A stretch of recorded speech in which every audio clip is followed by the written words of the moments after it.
Super, super child, super child, super average child. For to top it! Oh! Doncaster Rovers have done it!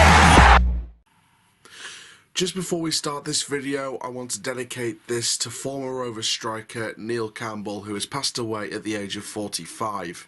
After joining from Southend for £10,000, Neil spent little more than 2 years at Doncaster Rovers, netting 18 goals in 79 appearances as we battled our way back into the Football League. Middlesbrough-born Neil Campbell also played for Scarborough and Barrow, starting his career back at York City. Our deepest condolences are with Neil's friends and family. Hello there, ladies and gentlemen, I am the CHALL, your Doncaster Rovers fan, and today on the Daily Reports we're going to be bringing to you the 2021-2022 season ending retained and release list. Now, obviously there is, I'm sure, going to be some surprises. Well, most of them won't be a surprise, let's be perfectly honest, with the season that we've had, but maybe one or two could be a bit of a surprise, I guess. But before we get started, make sure you do like the video if you loved it, comment down below your thoughts and opinions, subscribe if you're new around here, click the notification bell so you never miss a YouTube video, and for now guys, let's get into this one. So I will be bringing you the official Doncaster Rovers statement, and it reads as follows. Following the conclusion of the 2021-22 Sky Bet League 1 season, Rovers have confirmed their retained and release lists. The club will offer fresh terms to John Bostock, Aidan Barlow and Bobby Faulkner, as well as take up options on captain Tom Anderson, along with goalkeepers Lewis Jones and Ben Bottomley. Cameron John, Fajiri Okunabiri, Dan Gardner, Brandon Horton, Ed Williams, AJ Greaves and Lirek Hassani will not be offered fresh terms with their contracts coming to an end this summer. Rovers, however, will support Okunabiri in his recovery from a long-term Achilles injury, with the striker recently having surgery on the issue, so it seems similar to the Joe Wright situation this time last year. Ben Blythe is set to complete his permanent transfer to Sky Bet Championship side Swansea City. Matt Smith, Ethan Galbraith, Josh Martin, Mipo Odebeko and Ben Jackson have all returned to their parent clubs after their loans with Rovers came to an end. Manager Gary McSheffrey said it's never easy having conversations with players who are leaving the club, but we have made the decisions with how we want the squad to look next season in mind. Some of these players were unfortunate, however, having 34 players including loans with us at the end of the season, we have a clear vision of the size and makeup of the squad going forward. We would like to thank all the players leaving for their efforts while with the club and wish them well for their future careers.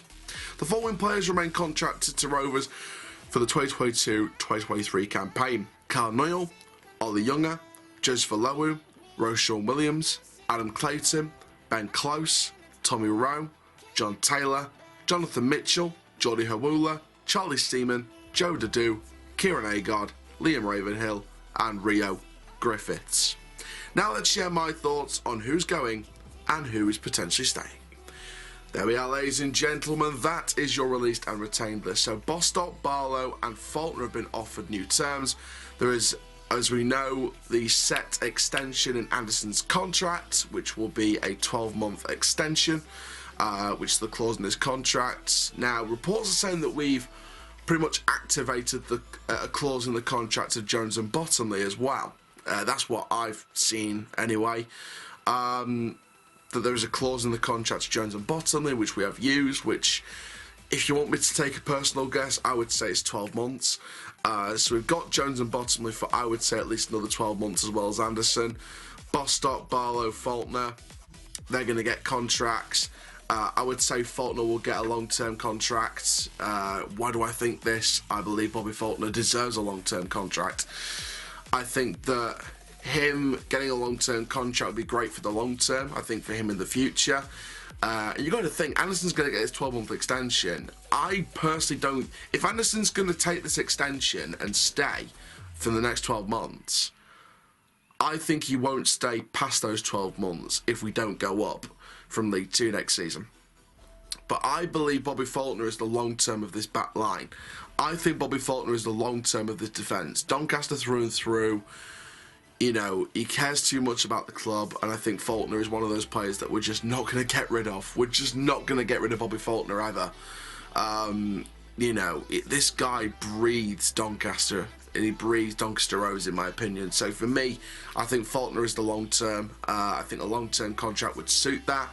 Anderson, for me, another 12 months would be great for him, especially coming back from injury as well, getting back into the swing of things on the first day of pre-season.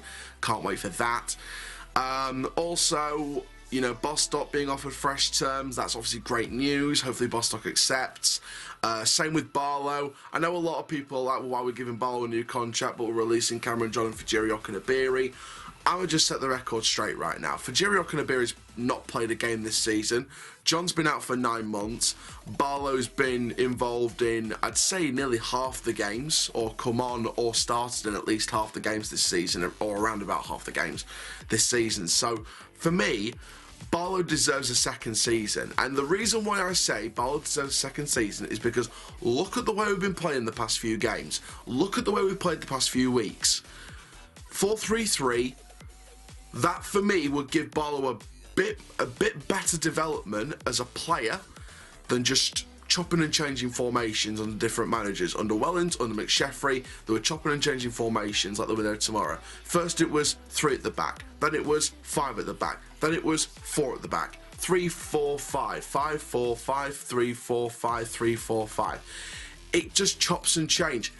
Have a formation, stick to it, and that will give Barlow more consistent development. Yes, I think there is parts of Barlow's game that I think need improving. I can say that for an absolute fact. But I believe you stick to a formation, you stick to it thick and thin, you stick to a plan. If that plan doesn't work, you have a second plan with that same formation. I believe Barlow, under consistent development next season, will get even a slightly better season than this season. I think this season he's had some good spells. I think he's had some good one-off performances. Consistently needs a bit of work. In fact, no, needs quite a lot of work consistently. But I do believe in Aiden. I do believe he deserves a chance. Like I say, he's only come this season. Dan Gardner would not get ahead in the midfield of Bostock, Clayton, Rowe, you know, any other players that we decide to bring in the midfield. You know, he wouldn't get in. That's why I think releasing Gardner is a good thing, because I don't think he would get into this team. And that's nothing against Dan Gardner, it's just the quality we've got ahead of him.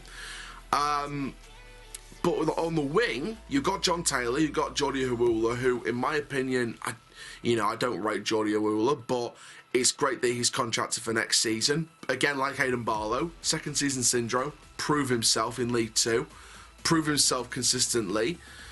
You know, I think, you know, escape the injuries and work with Jordi a bit more, give him some more give Jordi some more game time and development, and give him some work to do over pre-season to really improve his game and stick him in that 4-3-3.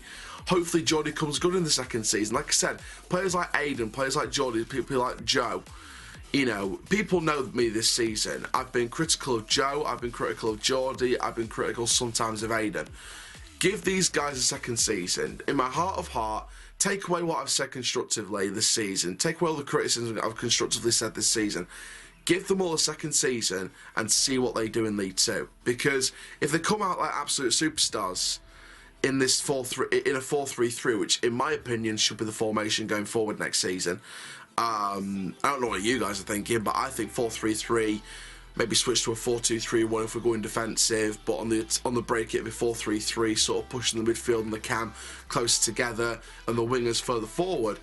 But for me, it would be 4-3-3 going forward. Comment down below if you agree with that formation or not. But I would like McSheffrey to go with the 4-3-3. Like I said, give Jordi another chance, give Joe another chance, give Aiden another chance in League 2 and just see what happens. Especially if you've got quality to work with around you, or a better quality than this season, should we say. I think it would help. Now, looking at who we are releasing, like I said, talked about John, talked about Okunabiri. Gardner. Look, with Gardner, like I said, I don't think he would have got in ahead of some of the other midfielders, shall we say. Like I said, that's my take on Gardner anyway. Looking at some of the others, Horton, again, I think if left back's one of the key areas that we're going to go for this summer, Horton for me wouldn't get a lot of game time. People would say, well, why not loan him out?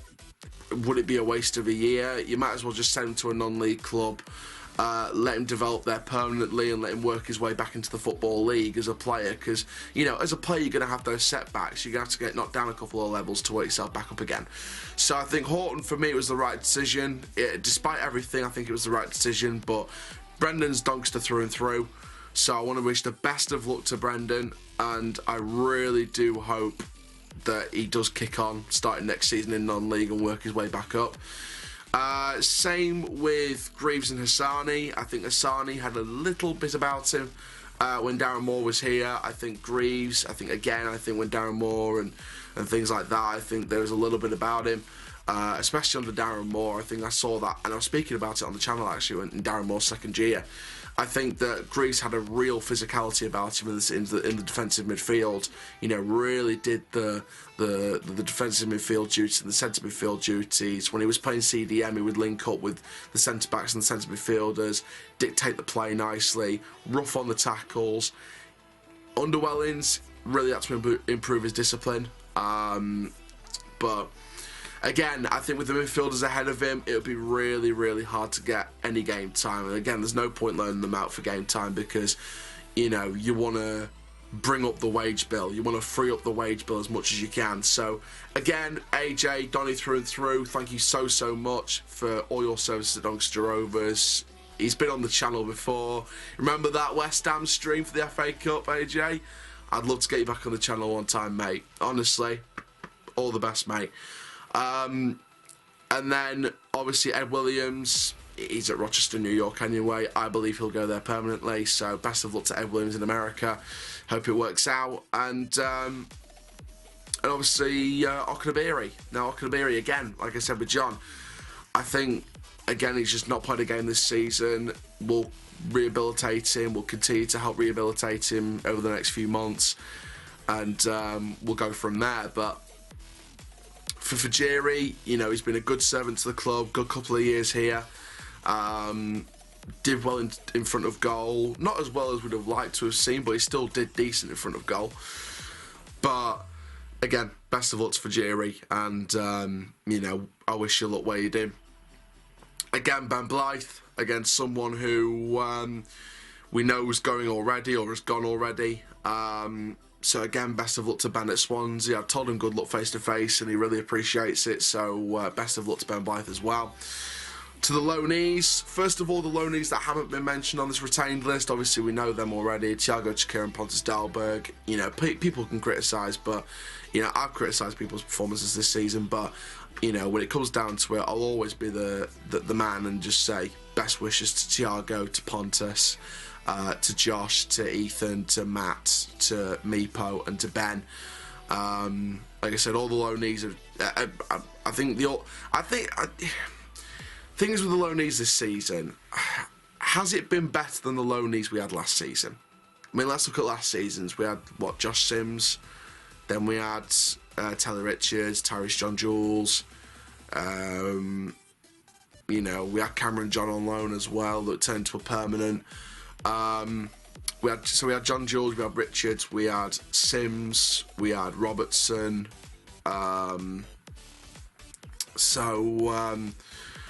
So yeah, in terms of the crop of loanees, I think they were probably. I think they weren't slightly better than this year. I think they were still quite a bit better than this year, just because of the finish in the season. You know, we did finish 14th. It was a collapse from the top 6, but I think that, you know, it's better than finishing in a relegation spot. So, you know, I can probably say that, you know, we definitely have a slightly better crop of loanees the previous season to this season, but only because of where we finished in the table. Also, best of luck to Rodrigo. Obviously, that's one loanee that we also had as well. Best of luck to him once again, where he goes. Like I said, all of the loanees, best of luck to where you go. You know, Matt Smith at Arsenal, you know, he was work rate personified this season, so I can only wish him luck where he goes. Josh Martin, past few games, was an absolute threat, and, you know, I'm sure he would want to come back. McSheffrey wants him to come back. We'd all want Josh Martin to come back to Rovers next season. In League 2, it is very, very unlikely. It's a bit of a long shot. In fact, it's more than a bit of a long shot. It's very much a long shot. So we shall see. Ethan Galbraith, again, another massive long shot to get him back, but, you know, he'll work with Man United. He'll go back to United. Will he go out on loan again? I personally don't think he will. I think he'll actually work with the senior squad, work with Ten Hag, and I think that Ethan Galbraith could potentially get some cup game time. I reckon next season's Galbraith's year to break through into that first team, even if it's just for a couple of cup matches in the Carabao or the FA Cup. You know, I think Ethan has an opportunity now, and I think he could potentially take it, especially with the midfielders leaving Man United, like Matic and Mata. So I think those places on the bench for cup games could be filled up by the likes of Ethan Galbraith. So, you know, best of luck to Ethan. Mipo Adebako, best of luck back at West Ham, mate. And Ben Jackson, best of luck to Huddersfield. You ended on a good game. You ended on a good game against Oxford, so best of luck to you back at Huddersfield. But there we go. That is your retained list. Big videos coming out over this close season. We've got the fixture release. We've got the announcement of the talent identification head replacement, the replacement to Graham Younger. We've got my transfer shortlist. I'm going to be looking at who I think we should be signing in certain positions. I'm going to be looking at the formation that I want us to play next season, which you already know by now is the 4-3-3. I'm going to look at the roles in that 4-3-3. I'm going to look at players that I think could play in that, players that are out of contract or could be loaned in, or players that are at a club with maybe a year left or something that we can personally realistically afford. And also free agents as well, because we do have to look in the free agent market for a club like ours. So for me, that's going to be a fun video to do. Also, like I said, fixture release, talent identification head announcement, pre-season schedule, that's going to be interesting. Now the weird thing is, we usually get announcements about our pre-season schedule or rumours about a couple of matches of pre-season during the season. You remember last season when there was rumours of a match, or there was a leak of a match with Rosington Main, and that was like only a couple of, like, not 3 months, just 2 months before the end of last season. So I remember doing that video, and you know, nothing's come out about pre-season matches yet, but obviously that will come in time. But overall, guys, that's going to be it for this video. I am the CHALL, your Doncaster Rovers fan. Rovers till I die. Good luck to everyone leaving Doncaster Rovers. You are, and always will be, a Rover.